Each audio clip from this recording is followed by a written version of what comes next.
Look, we turning conversation into application. This ain't for you if you can't handle deep communication. I see too many trying to teach when they need all the teaching. If you can't practice what you preach, then what's the point of speaking? Look, we thank the Lord for another season. Don't think they ready for you, Lee. I think them boys are sleeping. But we gon' hustle every hour like it's our last. Open up your mind, it's the converSAYtion podcast. Yeah.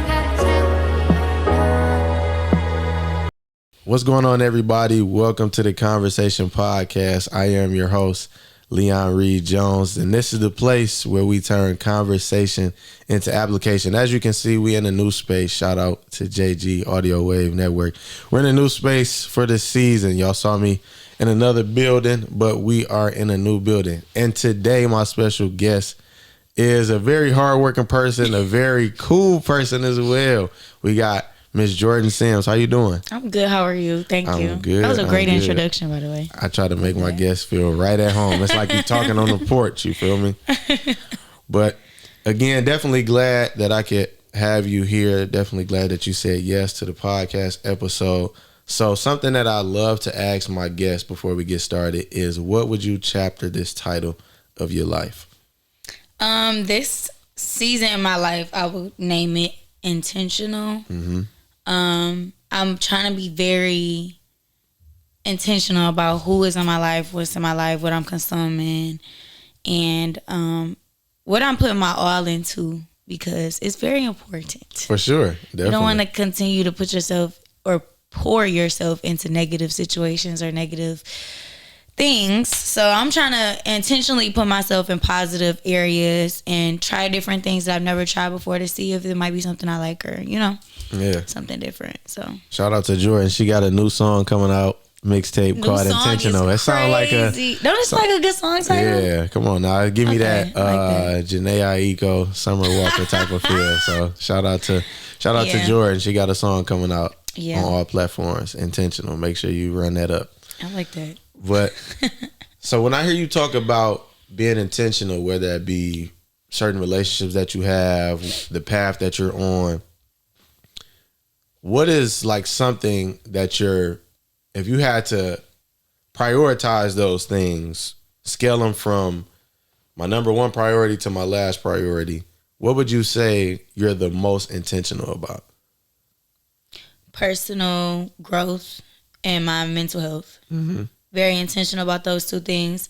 As far as personal growth, I would say like being consistent in my fitness journey. Okay. And being consistent in, I would say, self-care. Like, I would say just keeping up with my facial routines and making sure that I'm going to the gym at least 5 times a week. Okay. So that part. And then as far as like mental health, I would say I've been in therapy for more than a year now. I've been going consistently every month. And Shout out. Let's clap it up for that. Yeah. No, for real, because you can go and then like you'll be going for a specific reason. Obviously something stemmed for you to go, and then like let's just say you get over that situation, and then you like, I don't need it no more. Right. But that's not the case, because it's always something that you could be doing better, or there's always something that comes up, during your life that you like, dang, I need somebody to talk to about that. Mm-hmm. So, yeah, I'm real strict on myself on those two areas. Like, and I'm proud of myself. I'm going to say I need to get for sure. Yeah. Got to pat yourself on the back. That's why we clapped it up for that, because that's good. And you said something key when you talked about like how sometimes people like, well, I've dealt with the symptoms and I'm through it now and I don't need it anymore. And sometimes people can get complacent and feel like, oh, well, everything's good and I'm not going to need this again. So I love that, even though I'm not sure why you went there, obviously you said it stemmed from something, but I'm glad that you still had the presence of mind to say, hey, even though I'm dealing with this, I'm getting through this, there's still some things that I can go to therapy for. So I love that for you, and just love to hear that, because I think everybody needs to hear that. You hear therapy talked about a lot. But to hear somebody, close to our age saying like, this is what I do, this is very important to me. And you also said something about self-care. So what does that look like for Jordyn? What does self-care look like for you? I would say self-care, like I said, the facial, I don't know, something about a facial routine in the morning.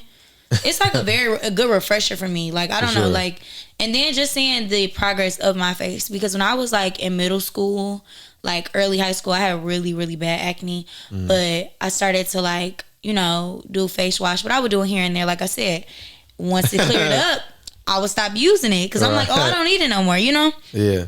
Well, now I'm like, you know what? I'm going to just constantly use it, and I kind of see the differences. Right now, you can't really see because I got makeup on. But it definitely is a big difference. Self-care also looks like watching what I eat. You know, like trying to stay away from a lot of fried foods. Like, I'm starting to notice that a lot of the foods that I'm consuming, it takes a long time for me to digest it. Like, it sits in my, like, when I wake up, I feel heavy, like bloated. You know what I'm saying? Yeah, for sure. And so I'm trying to consume healthier foods. Although, like, I live by myself, so I don't be wanting to cook every day. I'm going to be honest with you. But I try to go on a healthier route, you know? Yeah. Like, I try to, yeah. And then another thing I would say about self-care would be, like I said, working out, reading. I'm reading too. I try to read every night, a chapter a night. So yeah, that's what self-care look like for me. Definitely. I love that. Y'all, I'm trying to let go. Y'all that know me, I'm trying to, well, I ain't gonna lie to y'all, and I would be doing y'all a disservice. I'm not really trying to let go of Chick-fil-A right now. But I just had Chick-fil-A last night. Man, ain't it a blessing? I'm trying to tell y'all, we can do a whole episode about Chick-fil-A, but we're gonna say that for later on in the season. I'm disappointed in them right now. Why? What's going on? What's your beef with Chick-fil-A? Yesterday, I went and got a sandwich, and they gave me the wrong sandwich. And I didn't notice it until I got home. And I lived 15 minutes away, so I went up there. But, you know, they're my pleasure, and yeah, for have sure. a great day. They definitely gave me a free brownie and a whole new meal, so, yeah. You don't get that. And I'm trying to tell y'all can make fun of me, say I'm a Chick-fil-A advocate, but it's for a reason. I'm trying to tell you. You go to McDonald's shake machine been broke since probably I was started in high school. Like, they shake machine still not working. They won't give you nothing for free. Chick-fil-A, they, like she said, my pleasure, all of that. Now, me personally, I've never experienced any discrepancy with Chick-fil-A. Which one you go to? So it's this new one now. Shout out to the community in Roseville. They just built that one. Oh, so God. Before I was going all the way out to but I wasn't doing this daily. Let me clear that up. So I don't want y'all to think I'm a fiend now. But I was going all the way out to Allen Park. No, not Allen Park. What is that? No, it was on like Hard Road. So like out by Lakeside Mall, around that area.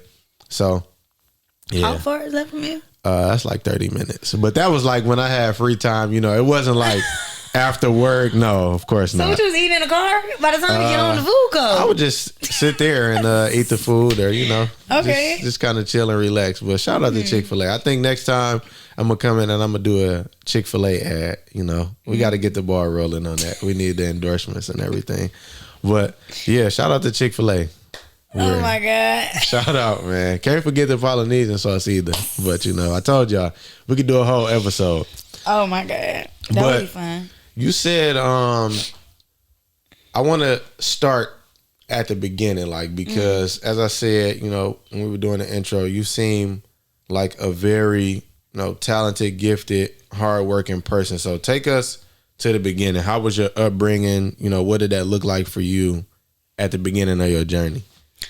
So I grew up in Southfield, Michigan. I grew up with my mom in a home, and I have two brothers. And we have the same dad, but we have two different moms. And so, I kind of was less fortunate. Like, my mom definitely did as much as she could, but I definitely struggled, like, growing up, especially growing up with other kids and, like, kids having stuff. And I was like, I want that.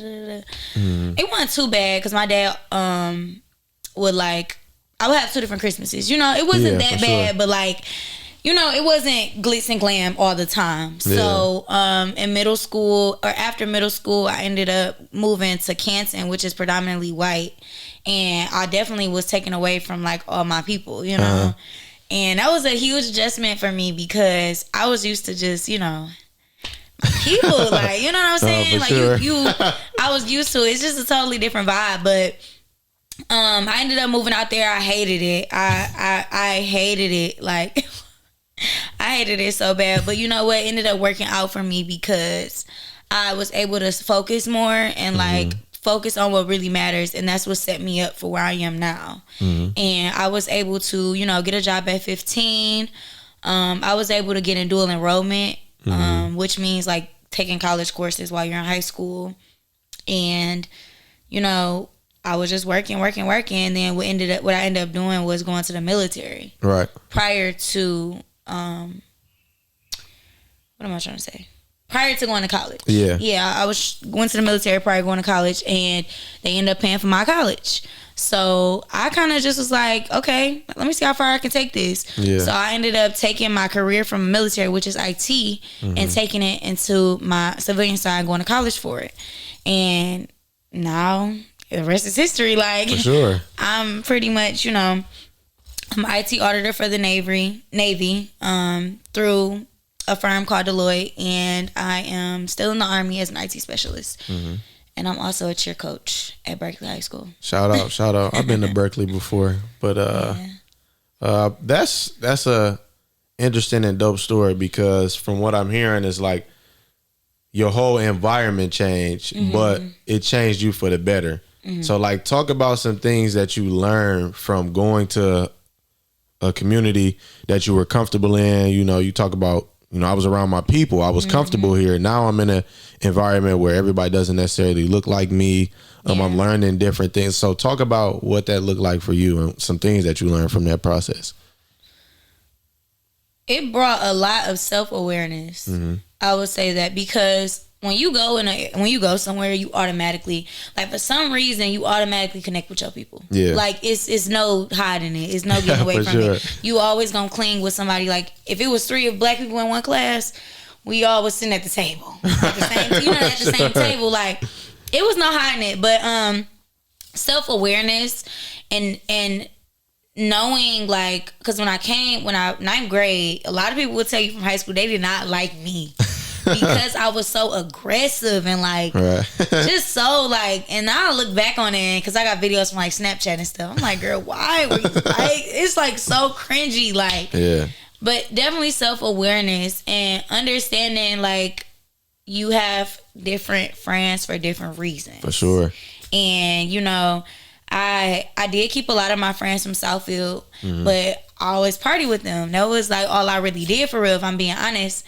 But I also had some friends that I met in Canton that, you know, we would call each other when we wanted to study. We would call each other when we was having questions about before the exam or needed to review before the midterms. Like, I was able to differentiate between the groups of friends that I needed at different times, if that makes sense. Yeah. So, yeah. For sure. And y'all that know me know what I'm about to say, because Jordyn kind of set me up to say this, but it's kind of what my boy Cleavon told me, and when he told me this like changed my world.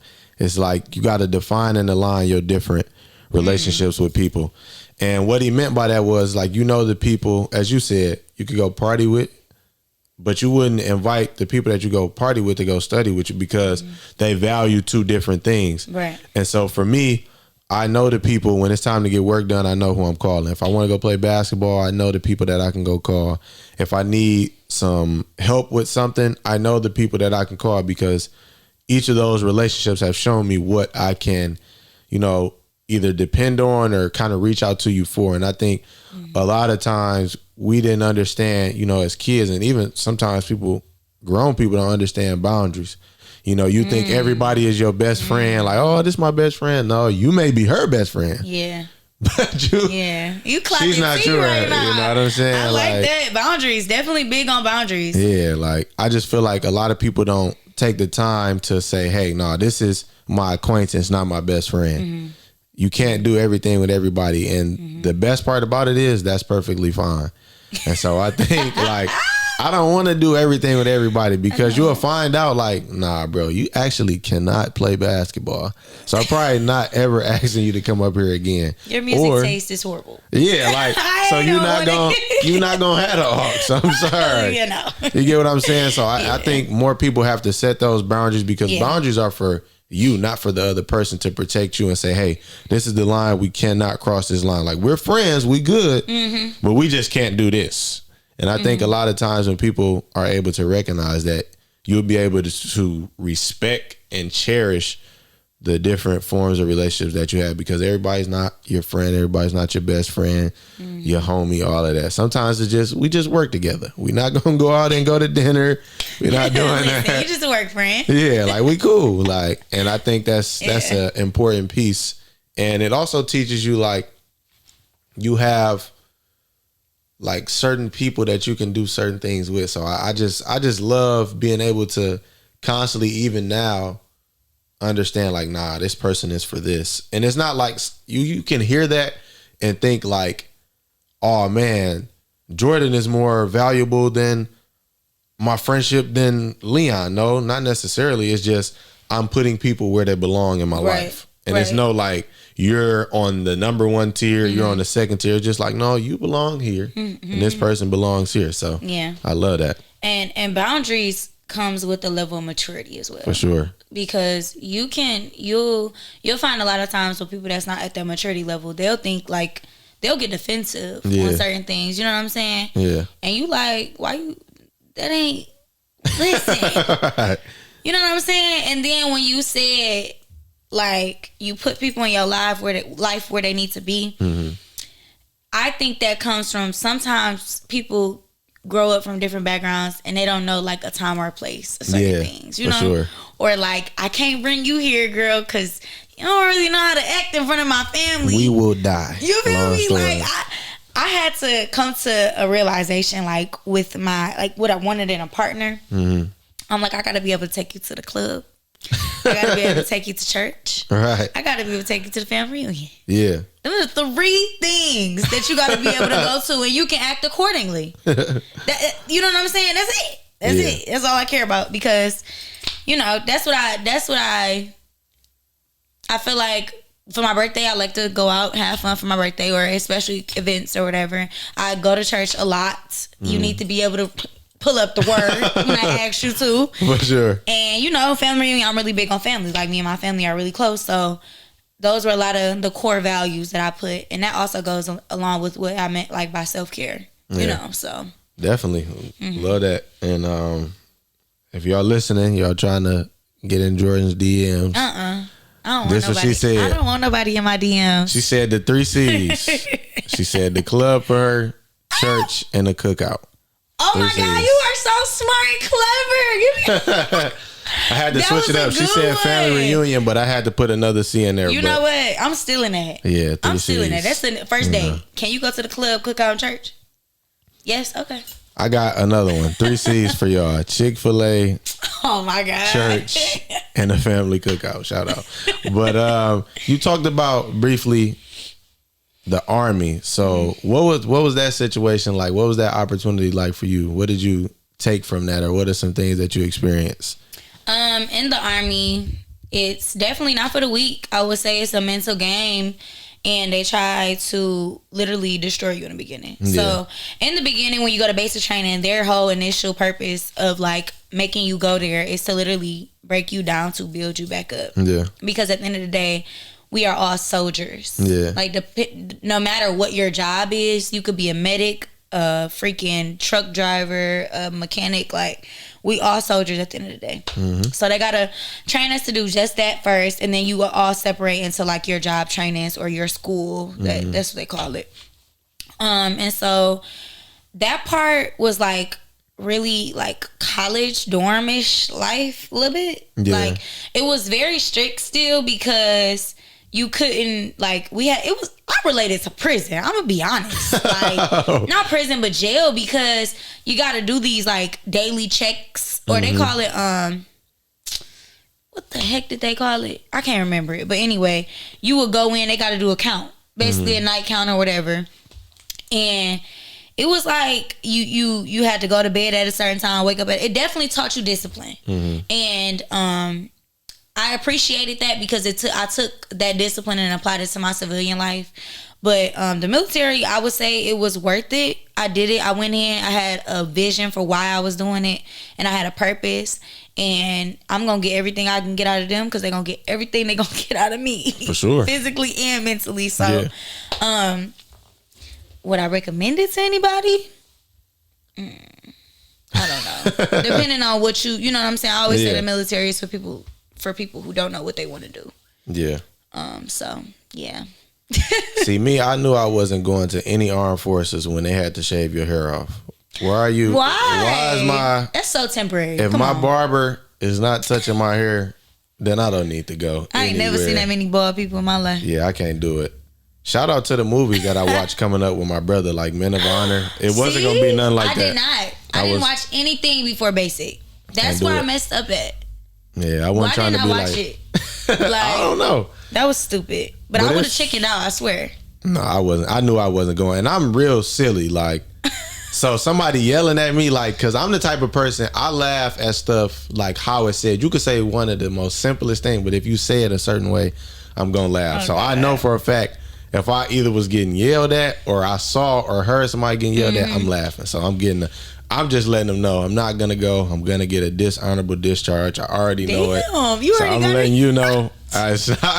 We don't even need to waste time. You got your whole platoon smoked, and that means exercises till y'all literally be about to die. That's why I'm behind the mic and not on the battlefield. I can't do it. That's funny. So then you talked about how Wayne State, the Army paid for your education. So how was the school life for you? What did that look like? So I wasn't on campus. I definitely commuted. That was something that I do regret. I wouldn't say staying on campus, but being more involved in like the school. Also, one thing that I learned like after graduating from college was just networking and being open to meeting new people. And I was so worried about like getting my degree out the way. Like I finished my degree in 2 years. So I literally was like, I'm not here to socialize. I'm trying to get the lecture. Trying to go home, do this homework, and get, you know what I'm saying? So I wasn't trying to hear all that, all that, clubs and all that with my stilo. But honestly, I wish I wouldn't have went back because I don't have no friends from college, like not one. I think that's where I made most of my friends. See, me, I'm all about clearing up because some people may see this and they say like, "Oh, we not cool." Just listen See, first. You starting stuff. So for me, I feel like when I went to school, I think because my brother told me this. Shout out to my older brother, Chris. That's my guy right there. But he told me like you're gonna have a lot of way better experiences. That's gonna be the best time of your life in college, and it was for sure up until this point. And I met a lot of solid people. Obviously, I still have friends from back home or that I've met. In my time, I'm talking like I'm an old head. I'm saying my time but like people I met before college, they're still solid. But it was a lot of people that I met, just whether it was class, whether it was like events, being a part of different social club. Like, so college is dope. I recommend it. 9 times out of 10. I went to Oakwood University in Huntsville, Alabama. It's a Christian HBCU school. So I met a lot of great people there. I could go down the list, but we'll be here all night. But that's different. I've never heard of anybody going to a Christian college. Yeah. How was that? It was dope. Like, and that's like a big part of my background, like church. Being a Christian, being brought up in a home where God is definitely all through the house. I wouldn't say my parents were strict, but they wasn't letting us do any and everything. Anybody who know my mom. My boy's sitting right here, so let me tell you a quick story about my mom real quick. So we were at church, right? So everybody know my mom as the peaceful. They know her as this. They know her as the peaceful lady. Smile, how you doing? Help you if you need anything. So me and my brother had these like TV dinners, basically. Mind you, she just give them to me and my brother. So I'm like, okay, cool. Like we can eat them whenever we get time. So after we had church school or whatever, I went to the back to heat up my food. So she saw me eating, and it was at that moment that I knew I messed up. She smacked me, and all my friends saw me. They was laughing at me. And she was like, you were supposed to eat this after church. And I'm like, you didn't. Well, one, I didn't talk back to her. That's what I'm saying. I just had to sit there. And then it was another time, me and my homeboys was on our way to this event at my church. And then I had like, open the door, or like I was pulling the car up, and then the mirror, I had smacked the mirror into the gate, but we was able to put it on there. And then my mom had a weird way about her sometimes. Like, she would cut into me, and then like when it get real quiet, her and my brother just bust out laughing. Like, no, you just cut into me. Nah, it's funny. Like, why we laughing about this? But nah, like that, like going to a Christian school, like I see how much it helped me. And I'm not saying like you gotta be around, you gotta go to a Christian school to know God and who he is, but like having those as my roots, that has definitely helped me as, you know, a man of God, and just like knowing how to treat people. And, you know, because I wasn't always the best communicator, the best person to tell you what I need to tell you. I was out of order for sure. Do you feel like, okay, I don't mean to cut you off. No, you're good. In college, since it was a Christian college, how was the part? Like, I'm curious to know what was it like. Was y'all still drinking and like, you know, college drinking, smoking, y'all partying, y'all getting, you feel me? Is it the same? Like, what did that look like? I would definitely say that wherever you go, you gonna have what I've learned, and my pops taught me this. Like, wherever you go, you gonna find whatever you're looking for. So, you know, you still got the dudes that's going off campus to smoke weed, or even bold enough to smoke weed in the dorm. Like, we don't got room check. Thankfully, I never had no roommates like that, so I didn't have to get out at the wee hours of the morning. They had to tell us like, who's in here smoking? No, matter of fact, I did. What we had this thing called Oakwood Live, where they take high school seniors and now juniors, and it was so crazy. I'm not gonna reveal the name that did this, you know, because I'm not that type of guy. But it was somebody that I knew that I went to school with back here. So he came down there, and so they were like, yo, we smell weed in here. And it was at 2 a.m. I hate waking up out of my sleep. Like, don't wake me up. If I didn't ask you to come wake me up, or my alarm didn't go off. So the guy's like, yo, we need to search everybody. We're sitting out in our dorms. And the dude that I let stay with me and my roommate, he was the one who had the weed. I'm like, bruh, why you ain't empty this before you got to my dorm? And I'm letting, he wasn't assigned to that dorm? I let him stay. I let him stay there, yeah. Cause you can like, you just taking advantage of this opportunity. I said never again. After that, nobody stayed in my dorm for Oakwood Live. You're not gonna mess up. And me, that's what I'm big on. Like, I'll put my reputation out there for somebody that I know is committed and that's serious. But once I see you on games, I won't do it. Not at all. I'm not. No. Just think about it. I already thought about it before you asked. I'm not doing it. But you still have people that was drinking, you know. Was you having fun? No, I don't. Okay. I don't drink, smoke, none of that. But I love that. Like, it's all good. I'm the type of person though, like, because I know friends, I got family members that drink, smoke, do all the above, you know.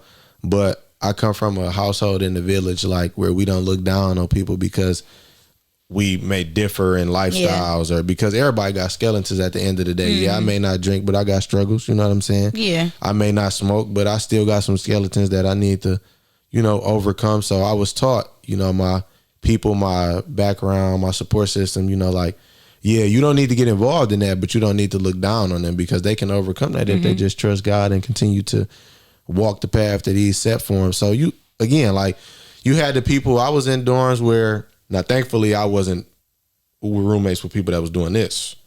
Like, it would be girls, like, they would sneak in, like, dressed as dudes. Oh my and they God. would come into the dorms, you know. At the Christian college? Yes, definitely. But me, that wasn't a shocker to me, only because, like, I had a father that was, like, putting me on game early, like, when I couldn't even comprehend stuff. Like, my pops was telling me stuff that he probably should have told me at 16, at 6. Like, you know, like, making you aware. Yeah, like, the greatest, you know, story is the rise and fall of a man. Like, I'm 6. I don't need to hear this. I don't even know what you're saying. I don't even know how to spell fall, let alone know what you're really trying to comprehend to me. But, like, he was always, like, adamant about letting us put us on game early. Like, yo, it's gonna be the good, the bad, the ugly is gonna be where whatever you're looking for, it's gonna be there on a Christian campus, on a what people say worldly campus. Like, it's always gonna be there. And so for me, I had that early upbringing, and the good thing about me, I felt like I never wanted to be the dude that wanted to sag or go do something crazy. Now I did have some crazy moments. I was more doing stuff that was just like, bro, why would you do that? Like, if I had stitches before, I got stitches on my arm. Like, I was the kid that was always getting hurt. My boy will tell you, my knee got messed up. Like, I was a daredevil, if you will. I was always trying to do stuff. But, like, I feel like wherever you go, you're going to have people that's doing stuff. But you just, it goes back to what you said, like your surroundings. I was, like, of the mindset, like, even though I joke a lot, I'm silly, I knew the type of people that I wanted to be around. And I'm not going to judge you if you're doing this. Yeah. But I just know what I'm going to do and I'm not going to do. Yeah. And I'm not going to, like, stop you from doing that. You know, if you ask me about it, I'll tell you how I feel about it. But even that, I won't do that in a way where it's like, dang, he judgy. He put me down. It's like, yo, I don't do this because I've seen what it's done to family members, or like, I just don't. That's never been cool to me. I can go to a bowling alley sober. I can go to a place sober. And if you can't, I mean, it is what it is at the end of the day.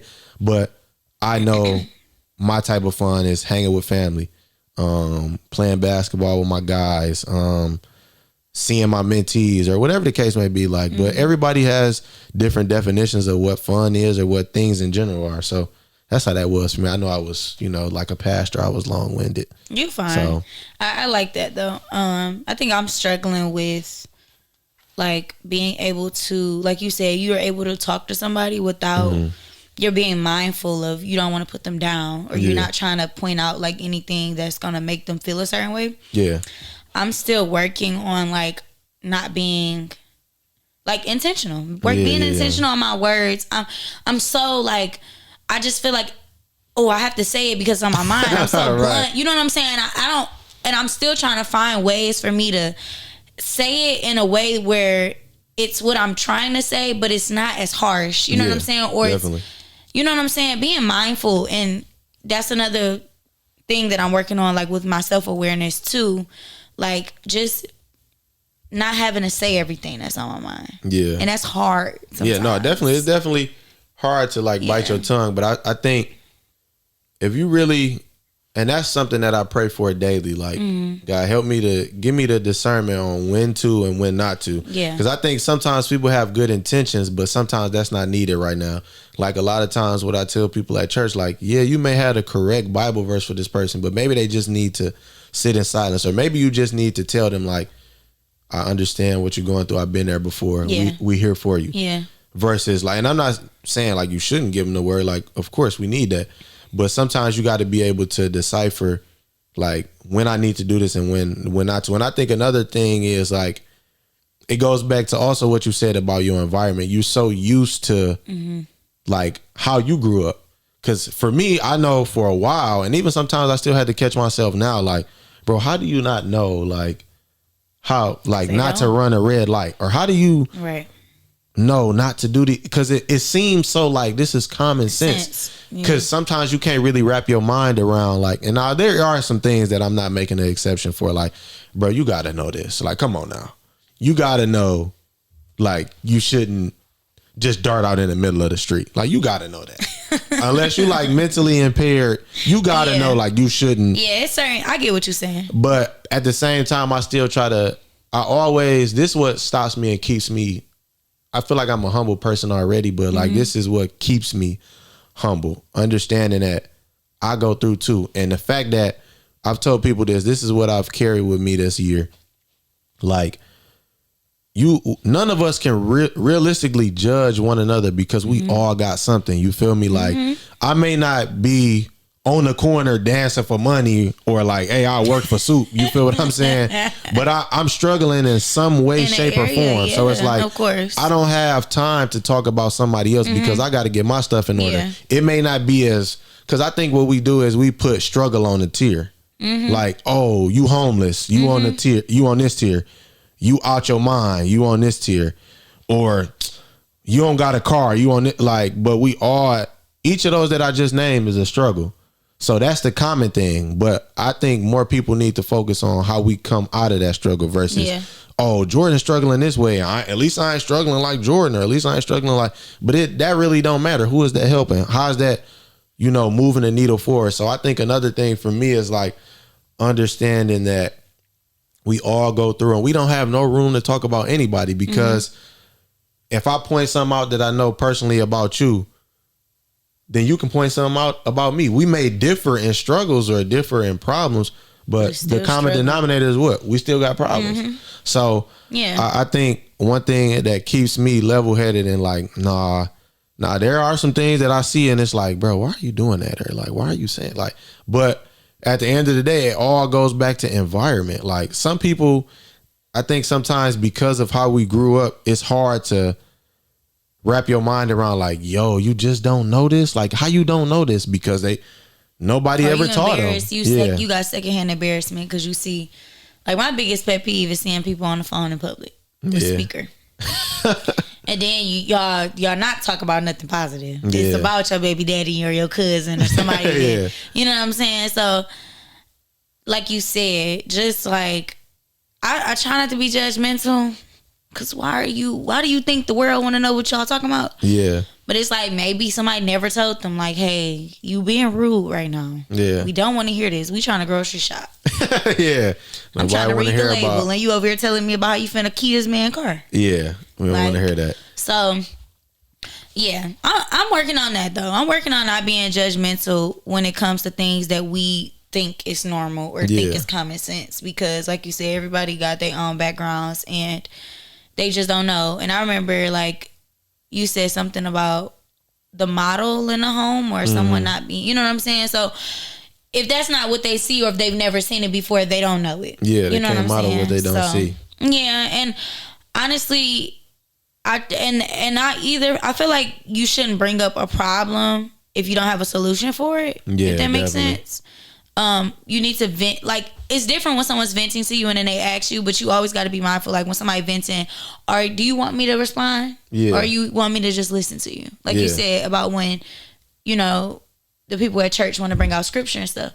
Sometimes they just want you to just listen. Yeah. Because listening, it comes a long way. Like a lot of people, I feel like a lot of people don't have somebody to talk to. Yeah, definitely. And that's what's kind of like hindering a lot of mental health right now and mental illness now, because a lot of people don't have nobody to talk to. And that's why I always suggest get a therapist.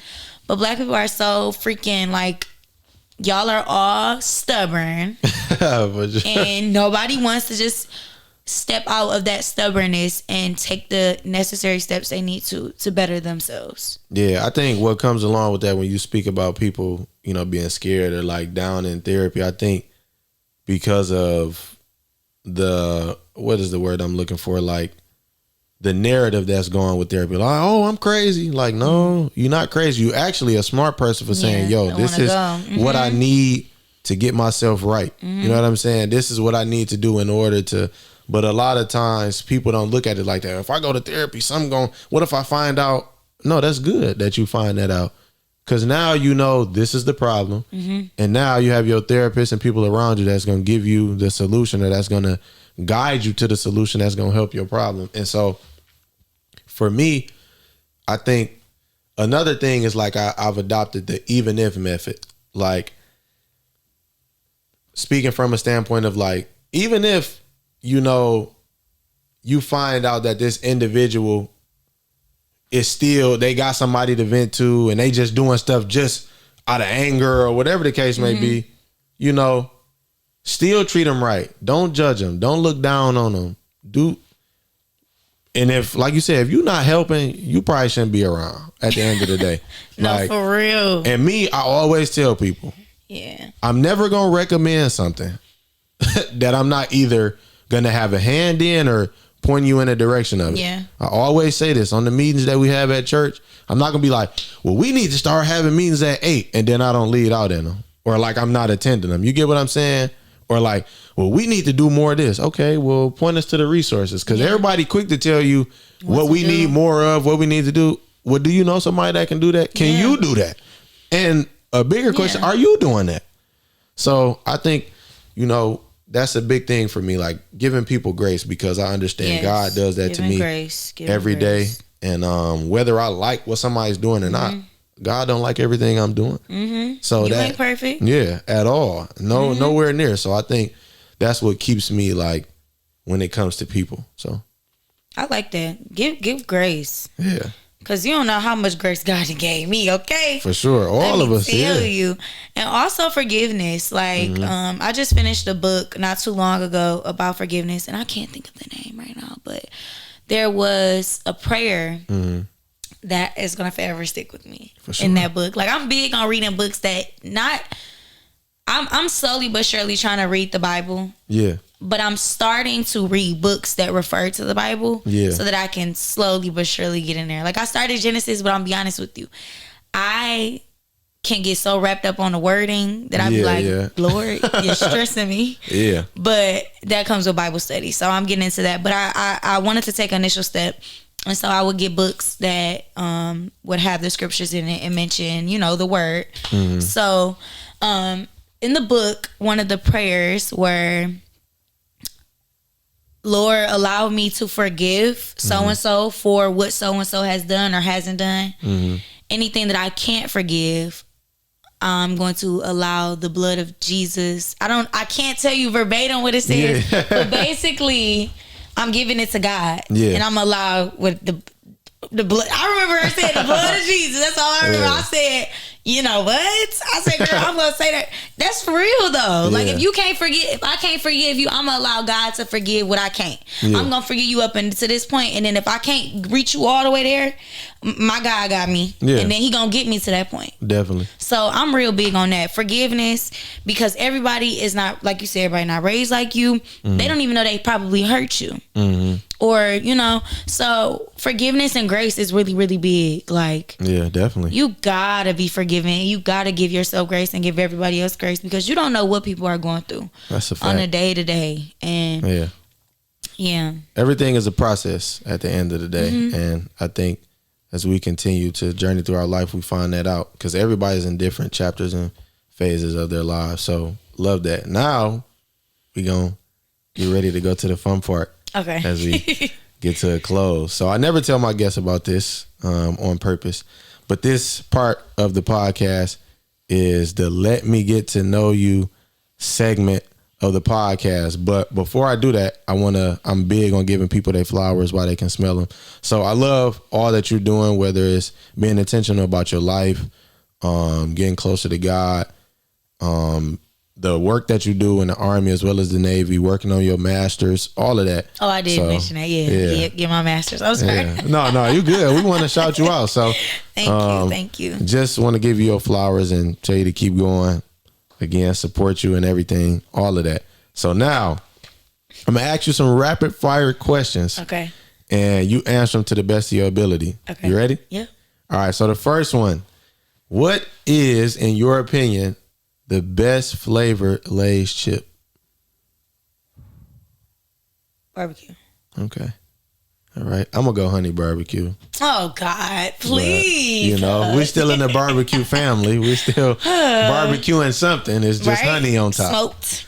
But, okay, next one. So, word association. I'm going to say some words, and you tell me what comes to mind for you. So, the first one is date night.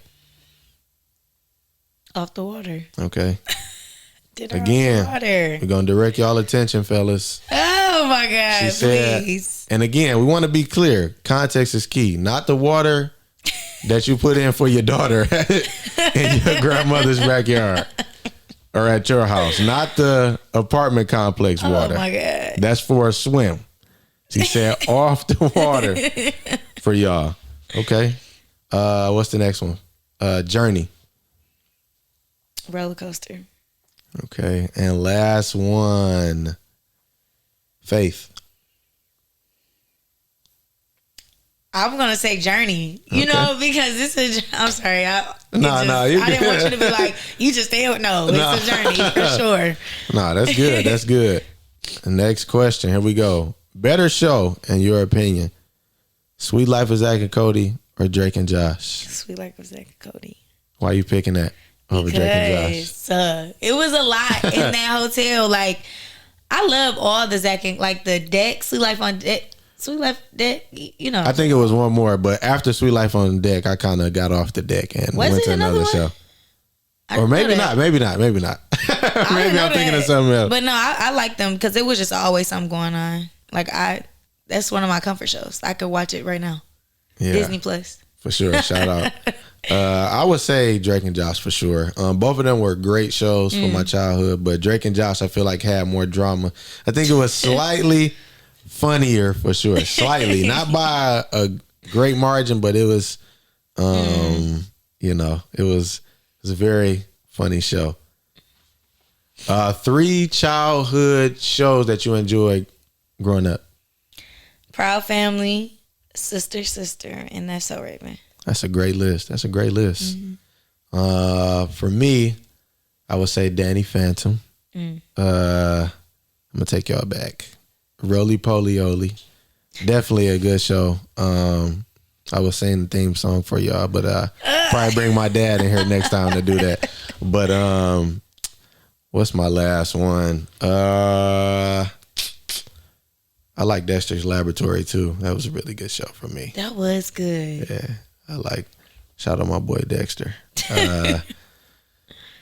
What's the best Faygo? What's the best Faygo pop flavor? Orange. I'm gonna go red pop. Orange. Red pop. Honorable mention, y'all. Oof. Honorable mention. Cream soda. It's something about that fizz, man. Woo. Especially in the middle of the night. Yeah.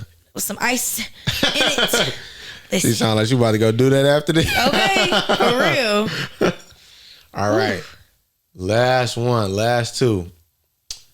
I said last 2. Time to go to bed. But how do you want to be remembered when it's all said and done? When it's all said and done, I want to be remembered as a funny, ambitious, loyal, God-fearing woman. Okay. That's what I want to be remembered as. Okay. Yeah. All right. Yeah. And our final question, what is a lesson that you've learned this year that has helped you? A lesson that I've learned this year would be to be able to listen and not take everything personal, I would say. Just being able to apply words that are being advised to you and applying it to your life as needed. If it's not needed, don't apply. Yep. So I'm going to leave it at that. Love that. But y'all know before we get out of here, I always got to leave y'all with a quote. The quote for today is, ease is a greater threat to progress than hardship. Meaning that, you know, when we get comfortable, we tend to fall off the map. But don't look at, you know, adversity as a bad thing, but look at it as something that's used to your advantage because it's taking you through a season or a cycle to help you learn.